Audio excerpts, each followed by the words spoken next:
vamos a recibir entonces a Tunda Prada. ¿Cómo andás? Muy bien, Tunda, muy bien. como Encantado. siempre, activo, ¿no? Con millones de cosas, mucha adrenalina, porque lo tuyo, no sé, va por tantas vías, la parte plástica con su parte de dibujo, de animación. Pinturas también. Yo creo que son dos disciplinas las que me mueven, ¿no? La música y el arte. Música y el arte sí, plástico, el arte digamos. plástico, visual, así. Y bueno, me he ido enroscando con el tema de la animación, básicamente, que bueno, forma parte de lo visual. Y también me ha tocado producir o ser productor ejecutivo de las cosas que hago. Entonces, y en cierta forma también me gusta. Y lo llevo de una manera muy, muy liviana, en el sentido de que me permite a mí justamente desarrollar lo que yo tengo ganas. ¿Fotografía también en todo esto? ¿En la Hice parte de animación? Estuve haciendo un curso de fotografía el año pasado, pero más que nada para agarrarle la onda a una cámara que me compré, pero no es una cosa que yo me quiera dedicar ni nada por el estilo, ¿no? ¿Qué es lo primario, lo primero, digamos, en tu vida? ¿La música o el arte plástico? Por cuestiones de coyuntura, el dibujo es quien me ha dado más de comer, si se quiere. Eso es como rarísimo, que digas eso, ¿no? Porque en general como que los dibujantes, ¿no? Las personas que están en ese mundo no ganan plata. Como que vos días que empezaste ganando plata así, es como increíble. Bueno, a ver. Mira, cuando nació la guambia, después de que cerró el dedo, como yo hice el lisotipo de la guambia, yo no tenía ni idea de lo que era, por ejemplo, pensar en royalty, o en saber propiedad intelectual, no sabía lo que era eso, no existía, y era una cosa bastante común en la gente, no tener ni idea de eso. Y cobré eso aparte de lo que yo había publicado. Y esos primeros años fueron para mí muy, porque yo además soy técnico constructor y estudié arquitectura. Abandoné la carrera justamente cuando empezó a desarrollarse la guambia.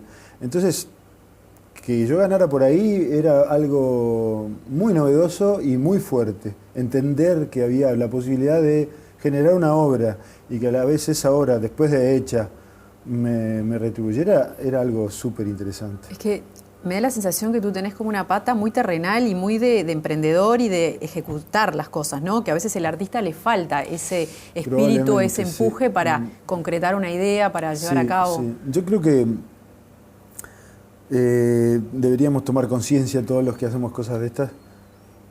Básicamente, más que de tener la parte ejecutiva, de ser integrales. Y bueno, es como todo, bueno, hay que lavarse los dientes y esas cosas, ¿viste?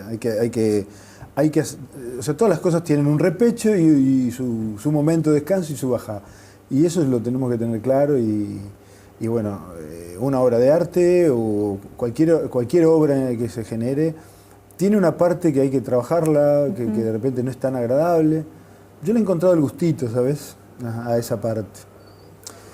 La construcción es muy exigente y eso también me ayudó. Preparar un presupuesto, ¿no? Claro, atender todos los rubros. Hoy día para mí es mucho más sencillo encarar una cosa de esas, ¿viste? Claro, pero hay que tener como ese impulso y ese espíritu, de decir, voy y lo hago, ¿no? Que a veces no todo el mundo tiene esa fuerza de voluntad. Y obviamente, yo tengo muchos amigos que no les interesa entrar en eso, pero para nada. Claro. Y bueno, muchos se quejan, muchos nos quejamos. Pero hay una actitud como decir, yo soy Mick Jagger, ¿cómo no me van a esperar con una limusina en la puerta, no? Yo no tengo eso, creo que hay que pelearla y me organizo como para eso, tengo herramientas como para organizarme, generé emprendimientos varios. Eso sí, lo que me gusta a mí más que nada es trabajar por proyecto. O sea, que empiece y termine el proyecto. Sea dinámico. Claro, y después emprender otro, y por lo general lo que tengo son varios proyectos caminando en distintos tiempos, ¿no? Y los voy ordenando de esa forma. Si vamos para atrás en el tiempo, ¿cómo fue tu infancia? ¿Cómo fue el contacto con la cultura? Bueno, son dos padres inquietos en ese tema. ¿A qué se dedicaban tus padres? Mi padre era constructor y era además empleado bancario, esos empleos asegurados de los años 60 que daban una comodidad en ese sentido. Mi madre es psicóloga. Pero había una biblioteca grande en mi casa, los dos pintaban, los dos dibujaban. Ser psicólogo en esa época no era tan común. No era tan común, incluso muy resistido, incluso por nosotros resistido. ¿Qué está haciendo esta loca? Claro, porque eran locos, los psicólogos se atendían locos. Sí, contra marea totalmente. Pero abrió mucha cabeza, todo eso. Ella después agarró otro rubro, se puso a estudiar sobre el candomblé y terminó siendo religiosa de esa vía. Y también por ahí empecé a entender muchas canciones brasileras, por ejemplo. Y la música estaba todo el tiempo presente en mi casa. Entonces todo eso influyó mucho. Entender lo que dicen las canciones brasileras desde el punto de vista ese, a mí me resultó una cosa muy interesante. ¿Cómo es ese punto de vista? No conozco mucho. Y muchas canciones brasileñas hablan de los orixás, las cosas que vienen de África. De cosas más como misteriosas. Llamémosle misteriosas, pero también son muy simples. Yo lo veo más, yo no me metí en la religión, pero sí entendí la religión y entendí que muchos de esos orixás son como metáforas de la vida. Entonces me hizo gustar mucho más de muchas cosas desde la óptica de ellos y cómo lo ven. Es una influencia africana, pero mezclada con lo indígena y además con todo lo europeo. Entonces generó una cosa muy rica en Brasil, ni que hablar, en el resto de América también. Y bueno, me llegó por ese lado. Mi madre psicóloga se empieza a meter en ese asunto, terminó en eso y a la vez me trajo a un montón de músicos y sobre todo entenderlos a ellos en Brasil y entender además el tipo de música que hacen, porque cada ritmo tiene además un fundamento. Entonces a mí me llegó por ese lado esa música y la aplico y la mezclo con las cosas uruguayas, que también el candombe tiene mucho de eso. Unas vibraciones muy diferentes, ¿no? La música y el estar con la línea o con los colores. Sí. Y las mezclas también, ¿no? Esas sí, artes. Siempre digo que yo tengo en mi estudio todas mis cosas para dibujar y las computadoras y la mano en coche, pero las guitarras ahí. Entonces de repente yo paro y me pongo a tocar la guitarra. O voy haciendo una canción que va pasando el tiempo y la voy haciendo. Ahora venía en el auto escribiendo una canción en la cabeza, cosas que tengo ganas de hacer, ¿no? Que cuando puedo un rato así voy mezclando, ¿no? Es que para mí todo es divertido de hacer, es lo que hago. Entonces no lo veo como un trabajo pesado, es decir, ¿estás trabajando un domingo? Bueno, estoy trabajando, pero me podés decir que estoy de vacaciones también, porque de hecho me voy de vacaciones muchas veces, y las vacaciones son como para decir, dejo toda la parte de oficina, todo eso quieto, y me voy de vacaciones a crear, a hacer mis cosas. Tengo estar tiempo con la naturaleza, para eso, capaz. Claro. Yo voy caminando por las dunas, por el campo, y voy pensando cosas, me encanta eso, ¿viste?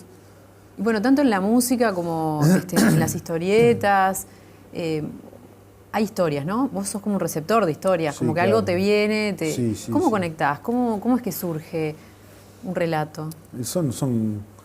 Cualquier cosa puede ser un disparador de una historia.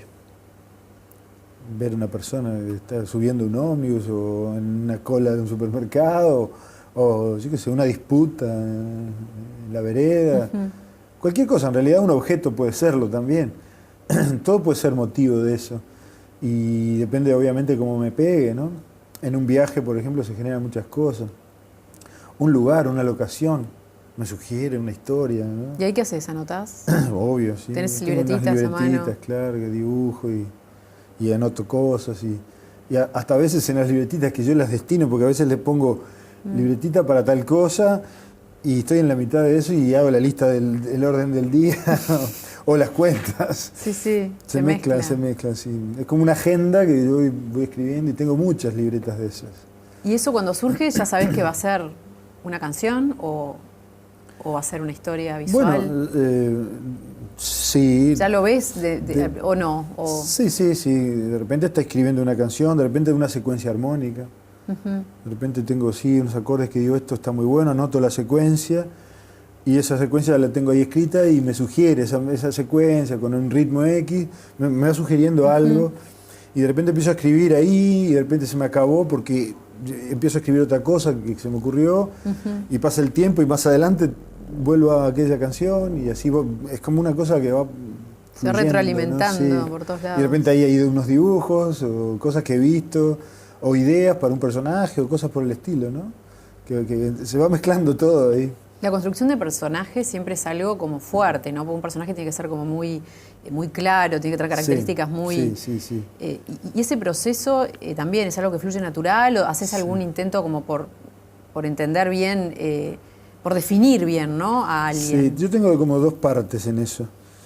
Sobre todo cuando estamos dentro de un proyecto, el personaje tiene que tener eso que vos estás diciendo, ¿no? Las características claras, el carácter.